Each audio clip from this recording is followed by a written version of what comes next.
thank you everyone for joining us for today's session discussing how to break into consulting with our four amazing panelists. But before we start the panel discussion, I just wanted to give a brief introduction what INET is and what INET stands for, and we get right into the questions. So INET stands for International Networking in New York City, and we've been around for over a decade now. We sort of were established in a support for international scientists in New York City area, but we're definitely not limited. We include people from all over New York State, as well as the US and the world. So everyone's invited. If you feel like the mission speaks to you, please join us for any of our events. So we offer all kinds of professional development workshops, webinars like this one, info sessions, and we provide different kinds of social events, more like in-person events that we do in New York City. We have members in our newsletter members of maybe 800 international scientists or more these days. We include people from all kinds of universities and institutes across New York City and outside of New York City. So we have quite a big community now. So we hope you guys can join us. So we're present on all social media platforms that there are. So every time we have an event, we usually advertise it on Facebook, Instagram, Twitter, X, Blue Sky. Sometimes if we recorded the session, we would post it on our YouTube channel so you can watch it later. So if you want to be up to date on our events, just make sure you subscribe whatever social media platform we use. There's our email over here, as well as we have a website. I'll post all the links in the group chat once I'm done with the presentation, and then you can subscribe to our newsletter or subscribe to any of the social media platforms. And as always, we're always looking for members and people who can help out with coordinating these types of events. It's real good for your CV, a resume, if you want to build some real leadership, organizational management type of skills. So feel free to just email us or just contact us on LinkedIn to get more information. And we have representatives at many different institutes across New York City and outside. So if you see one of us, we're also can see all of our pictures and names on our website. So, don't be shy, just say hi, look us up on LinkedIn and send us a message, and we're happy to chat with everyone what INET stands for and how you can get involved. And finally, without further ado, I'm going to pass it on to Tyann, who's going to introduce the panelists and hopefully ask some really good questions, and hope we all can learn something. Hi, everyone. I'm Tayani, and I'll be conducting this webinar today. So I'm glad to have here these four fantastic professionals. So I'm glad to introduce Jeannie. Jeannie has a PhD in cancer cell biology at MSK. She was a consulting fellow and analyst at Transverse Consulting, and that she can be sharing with us more about her experience. And she just did a transition to biotech equity research. And so welcome, Jeannie. I'm glad to have you here. Our second panelist is Elena Martinova. She's a PhD in biomolecular science at University of Milan, Italy. Was postdoc and research associate at Einstein, and has a lot of experience and consult more than 5 years. She's now a senior consultant at EI. So thank you to be here, Elena. And Gabrielle Kozoy has a PhD at University of Rochester School of Medicine and Dentistry. She's a health data scientist at Booz Allen Hamilton. And one of her roles is a consultant on adoption and integration of AI technologies. So thank you, Gabrielle, to accept our invite. And Susie, she's a PhD in neuroscience at Mount Sinai, director of strategy, was director of the strategy of nucleates, and now is life science consultant at Excel Health. So thank you so much, you all, to be here. So I'm going straight to the questions. I'm going to start like maybe to the main questions. What does a consultant do? You know, what are the responsibilities of a consultant? So like anyone to answer these questions? I can start us off because I Right. probably have the most atypical consulting experience. Huh? So I defended my PhD back in December. So I've made the transition the most recently among probably the panelists here.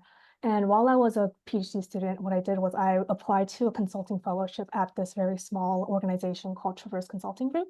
And what they are is that they're kind of like a startup and a biotech with a consulting arm put together. So it's not like a very large management consulting organization, but rather very project specific and very much need specific. So we had a client that was a venture capital fund, and they essentially wanted to invest in different companies, and they needed us to do the scientific due diligence because no one on their team had a scientific background. So one of the things that we as consultants do is essentially we get homework and we're expected to do all that homework. So every few weeks I would have a company that's covering, and I would kind of detail a lot about like the company background, their product, and really dive into like the specifics of their scientific like product and their patents and IP and whatnot.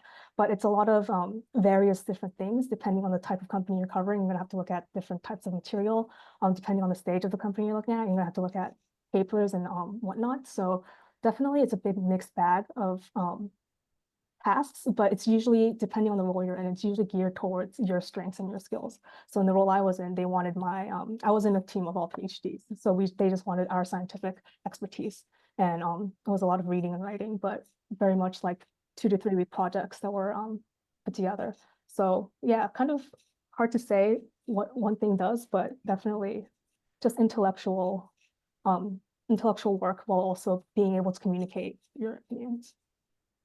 So based on these questions, maybe this other question maybe is like a suitable now. Like, do you use your PhD background as a consultant? Do you feel that? Like, you know? I definitely did, because my fellowship was looking for a PhD student. And so it was very much geared towards me, but I'm not sure what the other panelists might feel. Yeah. How? I think it really depends on the type of company and type of work that you're doing. So, for instance, I have experience working across 2 different consulting firms. Like I started working in Navigant, that was a very life science oriented boutique firm where 50% of people joining were PhDs. So a really strong emphasis on scientific background. And just like type of project that we've been doing, for instance, we've been doing a lot of work in like early clinical development, new product planning, where you really need to understand a little bit more of science across different therapeutic areas. So definitely, like I'm thinking about disease area strategies where, for instance, you really need to understand very well oncology, for instance, landscape. Then, for instance, in the company where I currently work, we'll also do a lot of like functional capabilities. So we do a lot of like commercialization, commercial operations. So you require a little bit more functional expertise rather than like deep therapeutic area knowledge. So it really depends on what the company is focusing on. I think definitely, and guys, you let me know if you agree with this or not, but I think it's not a lot about scientific knowledge because, you know, we work across different areas. Like I've been working in oncology. Sometimes we work as a consultants across all therapeutic areas, and you very quickly need to become expert in nephrology, neurology, cardiology. So we don't have this, but I think it's just our scientific training and just way how we can get up to speed very quickly and understand scientific concepts across different therapeutic areas and diseases and just critical thinking. That's the main scientific skill set, I think, that is valued and what consulting companies are looking for. Not just like your precise understanding of specific oncology problem, but mostly like if I put you in front of a new project in cardiology, you will be able very quickly to understand the science behind it. You will be able to explain this to other team members in in a way that like you communicate this so that they understand it quickly. So I think that's my experience. Like, so bottom line, I really didn't apply my scientific knowledge as a scientist, but definitely just the skill set of how you can dissect the problem, like identify the root cause and how you can tackle this. I think this is really valuable, and that's why they are looking for PhDs. Okay. Okay. So we have like here one of the questions like from the audience, like how can I prepare myself as a prospective candidate, like to stand out like from the others, like because you think like you came from the academia. So how to prepare yourself and how to stand out from the others, like what do you think? I'm happy to share some because I also transitioned pretty recently. I finished my PhD last summer and started as a life science consultant at this boutique firm called Excel Health. So a couple things I would recommend doing if you're still doing your PhD or postdoc research. One is if you can, try to do as many as extracurriculum stuff as you can. Like, for example, what I did when I was still in school was like I participated in this student-led nonprofit organization called Nucleate, where we sort of created this platform for scientists in the academia who want to like spin out as for like a startup company. So things like that, like now these days I work as a consultant in the company, I review resumes. So we really emphasize on like if you come from like a PhD background, whether if you have those experience outside of your day-to-day bench research or whatever research you're doing. And other than that, if consulting is the route you want to go after, I would say case practice is something you can't avoid. So really make sure you spend time to understand what the case is and find your case partner to really practice on it. And lastly, I think it's sort of like a shortcut people can try, which is case competition. And there's multiple happening each year, organized by different consulting club across different universities. So those typically are like a 1 to 2 week long, like short consulting project, and that can really give you a firsthand experience whether you like this type of work, and also it's something nice to put on your resume. And curious to hear what other want to share. And this, like, based on this question, like, came other question from the audience about this, like, how long did you practice for the case? For me, let me think back. I think since from early on, I knew I only want to do life science consulting, not general consulting. So the practice for me is pretty straightforward. I was only focusing on the pharma and biotech cases.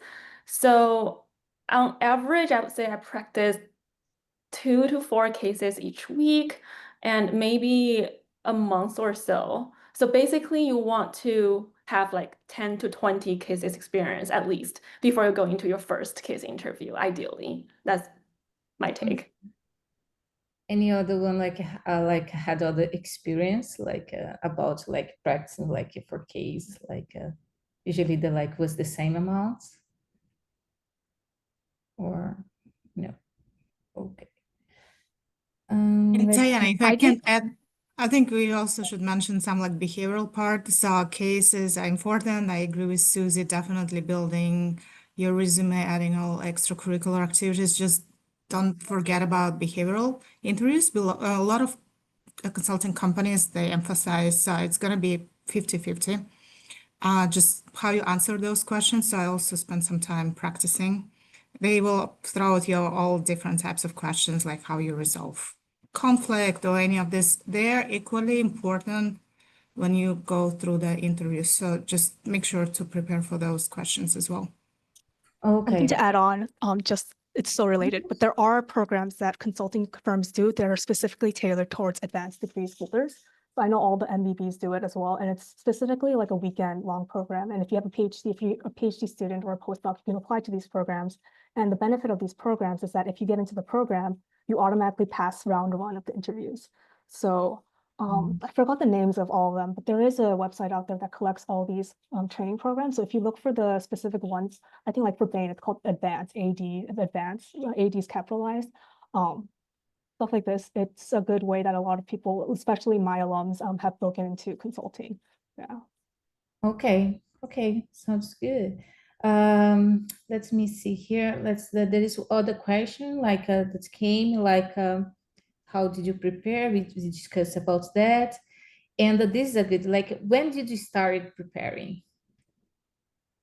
Like for this transition, like I think Yeah, so I can start with this question. So a lot of companies, consulting firms, especially on the bigger side, like MBB and other larger life science consulting firms, they do very advanced recruiting, meaning that at this point, they probably already started recruiting for 2026 cohort.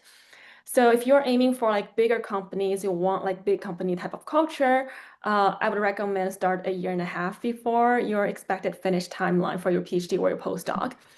So you give yourself like 2-3 months for like case practice, like fit interview practice. And then during the summers till fall-ish time, that will be when the most interview will be happening during that time frame for the next coming year of cohort. However, for a lot of smaller boutique life science firms, like the firm that I worked at, the timeline is more flexible, meaning that sometimes they do open, like they have immediate opening. Like if you do an interview in June, there might be a chance you can start in like August, something like that. So it really depends on the firm you want to apply for, but safely speaking, a year and a half is like pretty safe. okay. And from the same questions, like I think like maybe it's these questions for Elena. Do you feel your immigrant status can be seen as a disadvantage? I'll be honest. I've seen it as a big disadvantage, and no offense taken, it's mostly about the green card and paperwork. So I think you just need to think if it's small life science consulting firm, most likely they would love to have you on board, but sometimes they just don't have resources to support you through like visa application or green card application. So definitely there are a lot of firms that they wouldn't even consider your application if you don't have a green card, just because they are unable to onboard you.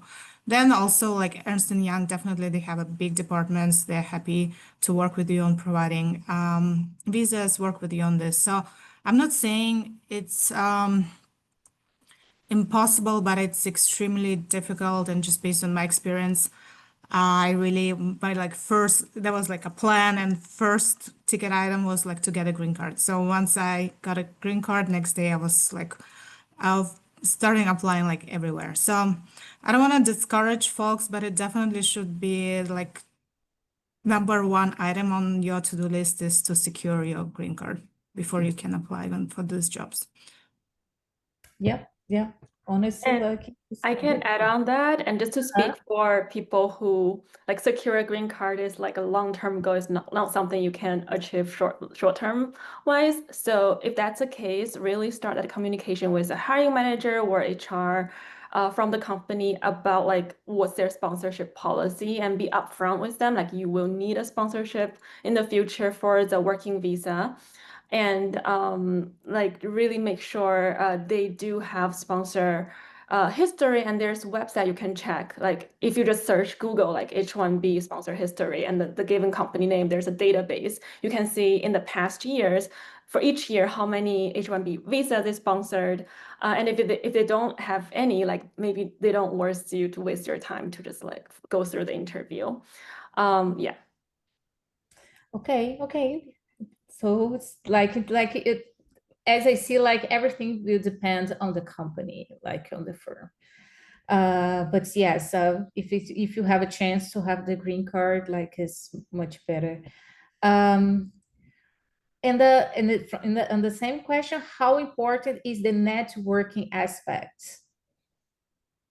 I think that also depends on the company as well. It also depends on the company. But Okay. I will say, if you're not comfortable networking, you might not be comfortable consulting. So if Okay. you're very like shy about, you have to be able to break out of that a little bit. In academia, it's okay for you to kind of keep to yourself, but just being able to talk to more people and just gain more insight is the fastest way to learn, especially in like a more corporate setting. So definitely I've heard that it helps because like some firms ask if you have a referral, you can get through the top of the list a little faster, but it always depends on the firm.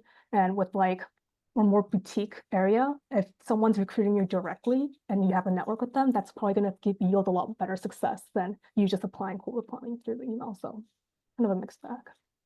But from like your experience, like networking was important, so Yes, because I realized very quickly that I'm not a consultant right now, I'm in finance. I realized pretty quickly that I wanted to go into my current role now. So by talking to a lot of people and like, you know, kind of picking their brains at what they do every day and what they want to be and where they see themselves in 5 years, I was able to figure out like, oh, what skills should I be building on now? And where do I see myself and what would make me happy? So networking really helps you just gain a more world view of like what roles are out there. It also helps you break out of your imposter syndrome that every grad student I know has. And trust me, once you get out, it's like, you guys are not imposters at all. So I think in that sense, it helps in a very like non-intuitive, non-direct way, but it's definitely helpful. Okay. I would love to emphasize the importance of networking, at least based on my experience. And there are two reasons. I think, Jenny, I don't know if you want to talk a little bit more. I totally agree with you. But there are two ways to think about this, at least based on my experience. Like, first of all, for me, like talking to people from different companies, it really helped me to understand which companies I was a better fit, just like culturally, with who I like, who I don't like. Sometimes from the conversation with them, you can kind of like understand if there are any internal issues or if it's really a good fit for you. I've done quite a bit of this, and that's why the company that I first applied for, I was like 200% sure these are like great people.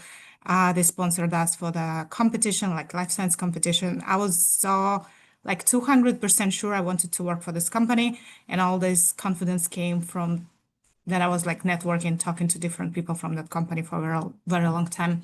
And obviously, also think when you will be applying for jobs, there are a lot of many other folks applying. So definitely you will tailor your resume, but think about how many other people applying. So definitely having this relationship, so like networking, like through networking opportunities, definitely it's much easier to land an interview if maybe somebody internally refers you to the company. So it's not always the case, but it definitely makes life easier. So I just want to make sure that people, like, you work on the case, you work on resume, on your green card, and on top of this, you also very extensively network.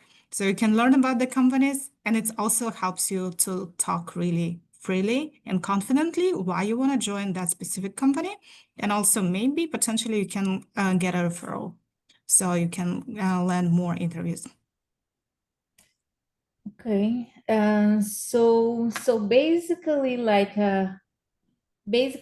think about that. Can you list like I don't know if from your experience like the most common like mistakes that maybe people like do like when apply like for the consulting area like on resume or CV. Don't name your resume. Or, Don't name your resume first and last name and resume. Do not do that. okay. Like, tailor your resume for every single job you apply to. I think that, as Selena said, that is very important. And for some people, that's kind of step one if they don't have a tailored resume.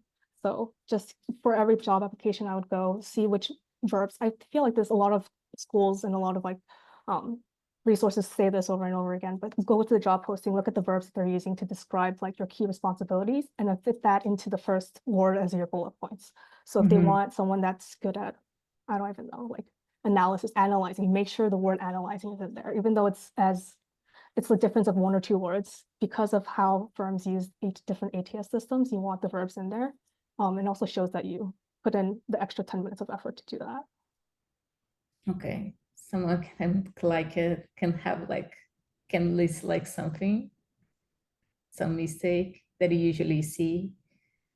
Yeah, I guess on the similar line, just don't just submit your academic CV, and we've seen those before, like 5 page, 10 pages long, and always have like a resume version for consulting job or scientist job or whatever, just like for consulting things, if you have an advanced degree, I think the maximum tolerated page is 2 pages, but 1 page is better. So just make sure you have the most important things struck down on that page that aligns with the company's focus.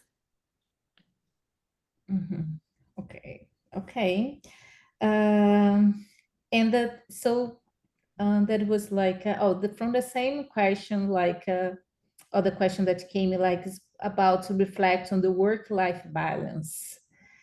So how is your day to day as a consultant? You feel like how is the work-life balance in this area?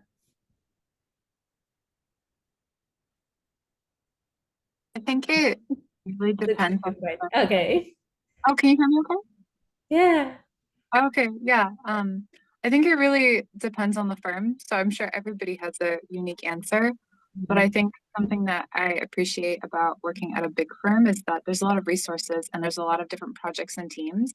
So you kind of choose your experience in that way. In an ideal situation, you know, you network within the firm, you meet different people, and you find people that have the same interests as you, or you find people that are have the same sort of energy about work-life balance that you do, and you try to join those teams and those projects and gravitate towards those people and ask them who else they know that might feel the same way. So I think that working at least in my experience at a big firm, you have the opportunity to create that experience as best as you can. Obviously, it doesn't always work out, but also in consulting, your projects change. Sounds like a couple weeks for some people, maybe a couple months. I've had the experience of it being more on the month scale. But if it doesn't work, hey, in a couple months, you might be on a different project. Definitely make sure you talk to people, and hopefully that next project is going to be aligned with your work-life balance. But for me personally, I feel that it is very balanced and very like I feel a lot of balance with my coworkers, and we all feel good about it. So that's my experience. Yeah. Is the same experience to the others? I think this is also like largely varied by company.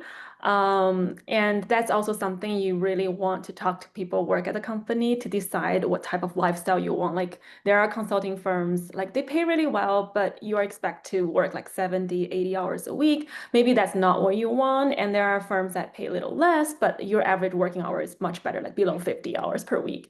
So ask people that's currently in the company about their work-life balance and decide on like what's the lifestyle you want going from there.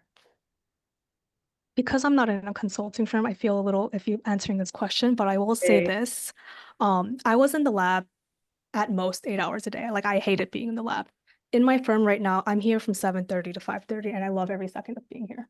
So it also is kind of a little bit of perspective. So if you're properly motivated by the work you're doing, like it doesn't feel like the hours are passing. Or for me at least anyway. So yeah, kind of is a difference of perspective. And also a lot of people are used to long hours in the lab. Might as well spend all that time doing something you enjoy. I'm just, So is I there mean, you guys sound like so happy about everybody's experience. I'm just sometimes, I think we kind of also depends on the company, but overall, I think we should be pretty honest. Consulting is a really fast-paced environment. And yeah, sometimes work-life balance can be pretty challenging, even compared to academia. So that's just based on my experience. I just don't want to sugarcoat. The hours are definitely longer. I mean, usually good thing is we usually don't work on the weekends, like compared to lab work, but definitely in those 5 days. And you kind of also need to think a little bit, you know, like in academia, I remember sometimes you will go and get a coffee and you'll go chat with your colleagues, usually during the Monday till Friday. The schedule is pretty busy. Sometimes you go on the client side, those days are extremely busy. And yeah, sometimes it's pretty long hours, especially like around deliverables. I mean, we just basically projects are sometimes so short and you really need to like deliver in very short period of time. So I feel like it's well known consulting sometimes can be tough. It's just something that you need to mentally prepare. Yeah, it's sometimes it's long hours. Yeah, and to add on Elena's point, it's also like, at least personally compared to PhD, I think consulting job is definitely more stressful because first of all, you have less freedom, less flexibility. When you were working on your own project, you sort of need to coordinate with a manager, with a whole team, and there's a lot of time, just like a certain tasks have to be done in 20 minutes, in 30 minutes, etc.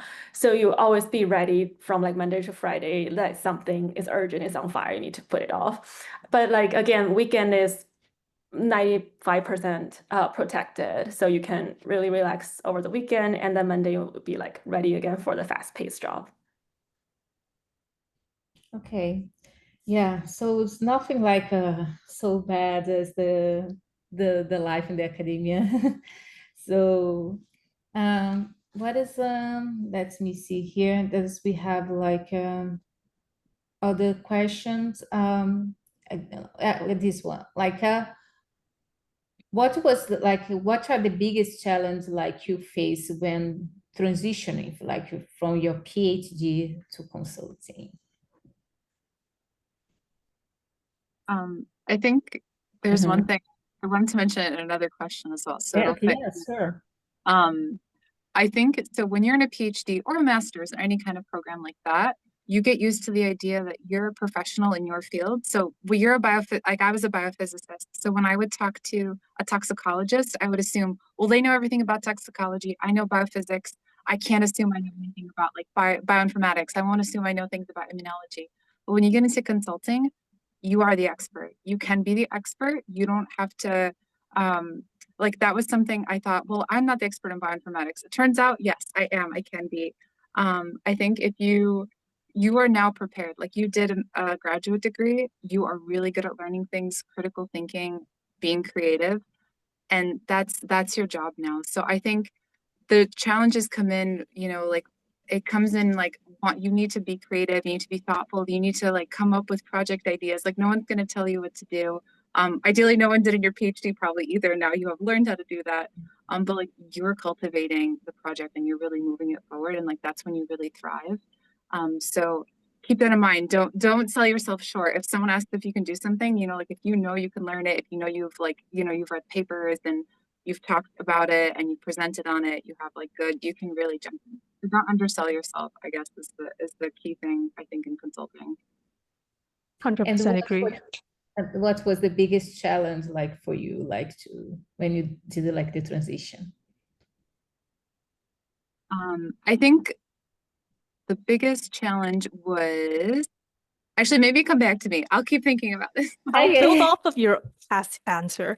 Because one of the biggest challenges for me was a mental shift. I feel like just going off of what you're saying with the toxicology and biophysics, I feel like the number one skill I had to gain from my PhD experience was not being not shy about learning new things. Because in the beginning, you're kind of thrown into a project and you kind of figure it out. And you get so deep into this project that ironically, you end up becoming afraid of learning things that are outside of your specialty area. But really just being able to shift that mindset and thinking, hey, I've been a PhD student, I can learn whatever I want to learn or put my mind to. The skill of being able to digest scientific literature and being able to just understand that is very valuable. So just being able to just shift your mindset and being able to think, hey, if I'm interested in consulting, if I'm interested in business or finance, I have the ability to look it up and have the ability to network and figure things out about the field. So it definitely is like a mentality shift. Like you have to figure out like, oh, I want to learn about this. And once you have that power, like that realization, it's very powerful in terms of like trying to figure out what you want to do and kind of driving your career forward. Yeah. And for you, Susie? I can share a challenge. I would say, like, especially coming from a PhD, I was very used to spend very long hours reading tons of literatures, figuring out the topic. However, in this job, you don't have that time. Like and I feel like I'm still struggling. Like when I'm like doing, for example, a secondary research project, I always want to make sure that I know everything about this field. I know everything. But it's not possible in this job. You only have like 2 hours to dive into this topic, and that could be a completely new therapeutic area that you've never worked on before. So really, you need to time yourself and be okay with not knowing everything. Be okay with you are not reading all the literatures in this field, and then you need to present to your manager, to the client, etc. So be okay with like using a short amount of time to do a pretty surface level research and then be comfortable presenting it is something I think it's still challenging to me and might be challenging for a lot of people coming into consulting with an advanced degree background. Yeah. And Elena, do you have Yes, something I to mean, add as you were? I love what, yeah, I love what Susie was saying, and I totally agree. Yeah. I think it's one of the key things that all PhDs are struggling in consulting. And I mean, after like 4 years in consulting, I'm still, because we want to like understand what's going on, we want to read more, but basically we don't have time for this. So you really, we have this 80-20 rule when maybe like, I don't know, just 80% of information, but you need to be able to make some conclusions based on you don't have like the full data set or you don't have like full understanding of the disease area, but you still need to go and pretty comfortably talking about this. So it's definitely I keep on doing this mistake. No, that's not mistake. It's just like how our brain operates. And maybe in some circumstances, this is what is valued because we kind of like try to get to the root cause of the issues. The problem is that we usually don't have time. So you really need to be comfortable being uncomfortable and just like making conclusions, rough conclusions based on limited data that you can read or like analyze in a very short period of time. Mm-hmm. And do you feel like does it take like time to feel comfortable during this transition? Like I'm out of the lab now, so how was like it was like something that took time, like to be used like to this new area, or it was like based on what we discussed, it's like from this from our like PhD background, you realized that you were more prepared than you thought, like for these, no. In my experience in both roles, you just kind of jump into it and you learn. It's like you jump into the pool and then it's like you try to kind of keep yourself afloat.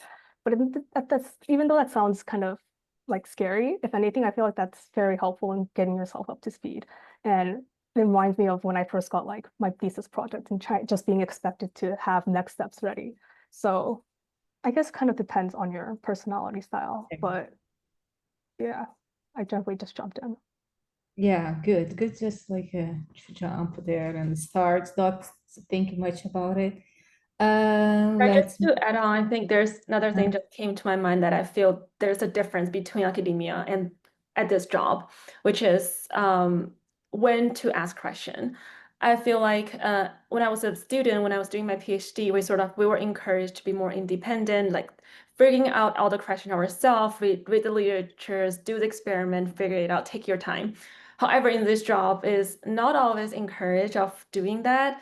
Like your manager don't want you to just spend 10 hours figuring out something and something that it could take you 30 minutes if you ask around. So like I was suggested by other people, like if you can't figure out something in like 15, 30 minutes, stop it, ask around, and someone may already have the answer. So you don't always need to feel like I have to figure out myself. So that's a difference between academia and consulting job. Oh, got it. Yeah, that's it's a very academia behavior. Oh, there is one question that came here that is about residency. Can you comment on consulting career option instead of pursuing residency? What about for those who just completed like the residency? Anyone like can comment know about this? Sorry, is the question asking about if they already complete the residency? Yeah, like options, and what about the options for those? Yeah, I think so we actually have two recent hires in our company who completed their residency already, and it's the same process as all advanced degree holders. You go through case practice, interview, and as an MD, your experience actually treating patients is very highly valued in a life science consulting firm because constantly we need to conduct this type of primary interviews with physicians in different therapeutic areas. So if you have firsthand experience treating patients, that's very highly valued. So it's an advantage, and you should just apply as normal, and do all the practice that. Okay. Okay, so it's the same. Um, so, oh, okay. So what's the key experience or realizations during your PhD led you to consider consulting? Like there was like some experience or realization that you said, yeah, maybe consulting is suitable like to me, maybe, like, I don't know. For me, I think, and this also has to do with the transition. It was quite easy for me because everything that I loved in my PhD was what I loved about consulting. Like when I was in PhD, the parts that I thought were the most exciting was learning a new language, like the language of science and my field. I loved presenting and doing posters and talking to people, having meetings, facilitating meetings, sharing technical ideas with people. That was my favorite part. And that's a lot of what you do in consulting. Like you're here to really like bridge gap and learn this whole new lexicon of like the consulting world and make sure you're, you know, sharing what your knowledge is also with people that haven't spoken it before. I think like in a group like this, people can definitely relate to that. Like there might be a lot of multilingual people here. Like that's part of that experience that like I loved. And I think I like really like that about consulting as well. Like you're constantly learning new languages and meeting people in different like in different fields. And it's very exciting. So I really enjoyed that. Yeah. Oh, good. How was the experience to you, Elena? Like, what do you like? What's happened? Like you decided, like, oh, Okay, okay. I think one of the things while I was working at Einstein, I just at some point I felt a little bit lonely. I was just working on my project with my boss. There've been a couple of team members. I just felt like I really wanted to have a little bit more human interaction mhm. because I was like constantly just talking to somebody else. Then I was like just took part in different committees and I kind of started realizing how much I work better in teams and I really had more interaction. So it really, I don't know, just realizing that like limitations of working at the bench from the standpoint of just like my personality, it wasn't like a great fit. And yeah, I think that was when I started like exploring different career types. And also, I think you also need to think a little bit strategically because I always wanted to work in pharma. And then, you know, like it's really hard to get into pharma. Um, I mean, as a scientist, you pretty much will be entering as the science level role. And I just was so much done with the science. So I was thinking about consulting as a way to skip that step and maybe potentially eventually enter into pharmaceutical industry through consulting. So it's just something to think about. Like I was just kind of pretty much fed up with the research at that point, and I was lonely and I wanted to, as an extrovert, I just wanted a little bit more work in teams with clients, and that's what consulting is all about. Mhm. Susie? Yeah, I think for me is there's a one exact moment is when I was writing up one of my paper and like I was writing up introduction and realized like for all these years I spent working on this very specific scientific topic, I went really deep but really narrow. I realized I didn't really know, okay, outside of this basic mechanism, what's the available therapeutic options out there? How are patients being diagnosed for this specific disease? I realize I'm lacking all those knowledge. And I don't really understand how, for example, the FDA work, how the drug review work, how the whole healthcare system work in the US. So consulting, life science consulting is an extreme opposite that you got exposed to all different type of projects, all different type of therapeutic areas in a very fast-paced manner. So at that point, I was just like tired of like slow timeline in the academia and the very narrow focus. And life science consulting like is specifically attractive to me because of its fast pace and like you get exposed to all different topics. Yeah.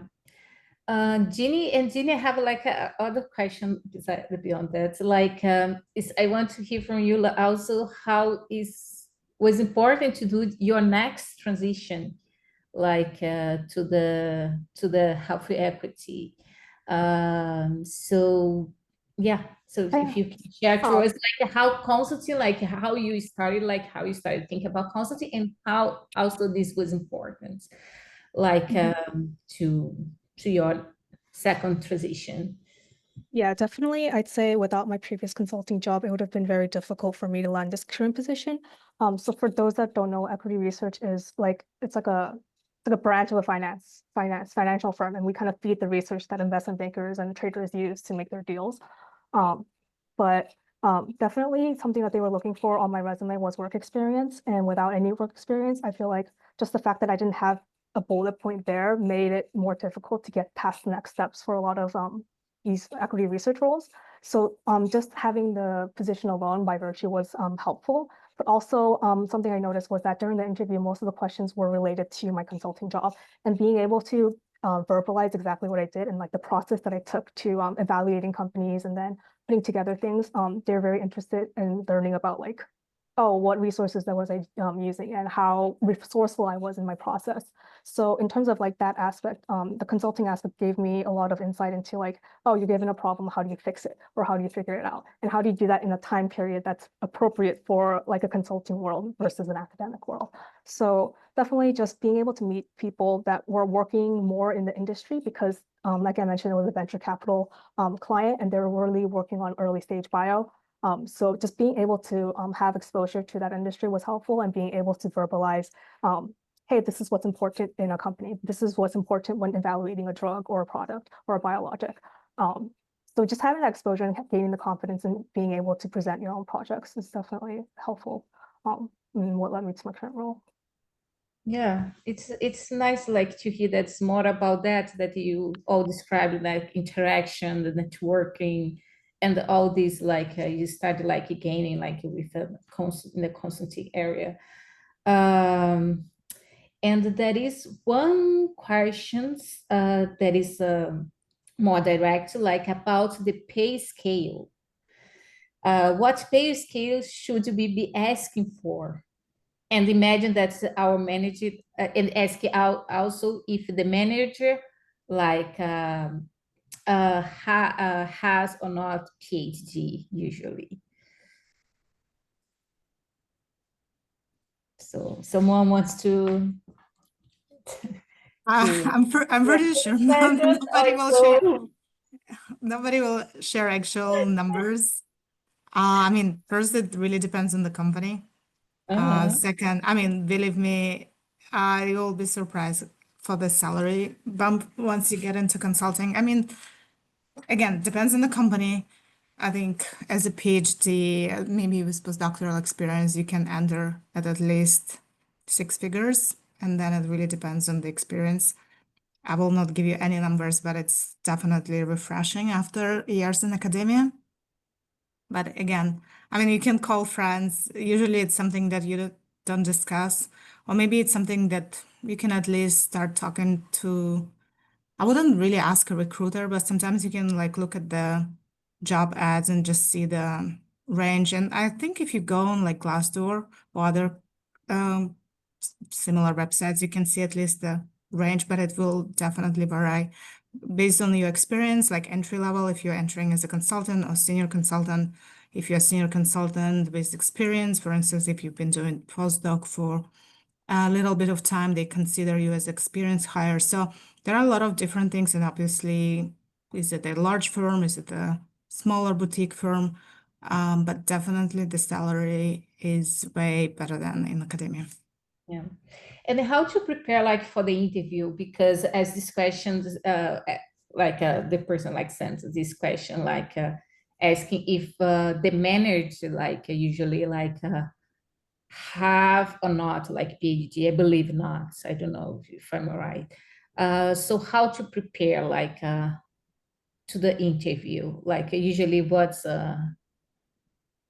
like you have to be in mind. I think this Like, could be where some good networking comes in, because ideally, before you go have your interview at a company or start applying, maybe ideally you've already gone to LinkedIn, maybe you've talked to a person, maybe you've talked to a friend of a friend, and you get obviously insight about all things you want to know about the company, but maybe you say, hey, like, what could I ask? Like, do you know the hiring manager? Like, depending on how big the company is, can I ask some questions about salary? What's my best way to approach it? Like, the person that's already been there might know the best way to talk to that recruiting manager. And then they also might just be able to tell you, hey, like people coming in with your degree and your role tend to make between this and this. They'll at least give you a range. So network first and then ask maybe that person first for at least a range. It could be a good start. Oh, good advice. Yeah. You can also ask people who recently left that position what they made in their old position. They're more likely to be able to tell you that number. Okay, yeah. Yeah. So about like opportunities, there is someone that's like ask about how do you get consulting jobs advertisement to apply for? And maybe like, I don't know, Ginny can share her experience like in the fellowship or, but usually like it's like have you applied like using LinkedIn or usually how, yeah, do you get like these advertisements? Yeah, I was subscribed to a bunch of newsletters. One of them I can mention is Life Science Interns, which is not that helpful. I don't think I'd want to promote it, but another thing was Tri-I Consulting Club. I was also in that group, so I got all their newsletters. And I was at Weill Cornell, so all of those clubs, I was in their Slack channel. So there was a startup venture group, and they would also repost a lot of like career opportunities. But yeah, just the fellowship that I found specifically was because I took an entrepreneurial course on campus, and that course director had connections and sent it out to all the past program participants, and I was able to apply there. But it was very much like a one-off, like it was just the past course director that I had, and then I was able to connect with them, and then it ended up working out for me. But yeah, you find opportunities in the weirdest places sometimes, not always LinkedIn, but LinkedIn is a great start. Yeah, and besides of all the subscription of the newsletter that Jeannie mentioned, there's another approach that I took before, which is if you knew like there's ABCD different companies you're interested in, and you go search for people who are in those companies and who had like an advanced degree in the past, and like just search for their past experience. A lot of them should have some extracurricular like internship, fellowship, and to see what they did on their LinkedIn page and then connect with them, ask how they get that opportunity. And that could be a pretty efficient way to learn about the different fellowship, internship lying around. How was the process for you, Elena?